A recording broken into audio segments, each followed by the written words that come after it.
அஜிக், நீ வந்த அன்னையிலிருந்து இன்னைக்கு வரைக்கும் நீ ஒரு நல்ல புருஷனா இருக்க. அதுக்கு உனக்கு நன்றி. Sathya, thanks to you too. முதல்ல தெரியாம என் ஆட்டோவில் ஏறிட்டேன். அதுக்கப்புறம் என் வாழ்க்கையில் வந்துடுச்சு. என்னோட லவ் ஏற்றுக்கிறதுக்கு, என்னோட மேரேஜ் ப்ரப்போசல் ஏற்றுக்கிறதுக்கு, என்னை மேரேஜ் பண்ணுறதுக்கு, எல்லாத்துக்கும் ரொம்ப ரொம்ப thank you so much. Arjun, sorry. உன் அம்மா கிட்ட ஒரு நல்ல மருமகளா இருக்காம இருக்கிறதுக்கு நீ மன்னிச்சிடு. ஏன்னா உன் அம்மாவோட தப்பான சைடு வந்து ஒரு மருமகளா எனக்கு மட்டும்தான் தெரியும். உனக்கு அவங்க நல்ல அம்மா இருக்கலாம், ஆனா எனக்கு அவங்க நல்ல மாமியார் கிடையாது.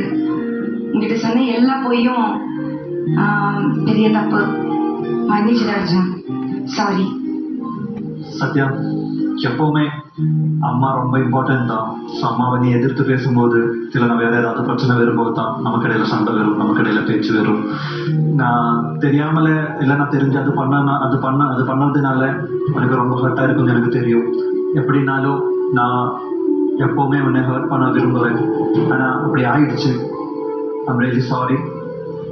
என்னையும் மன்னிச்சிடும்.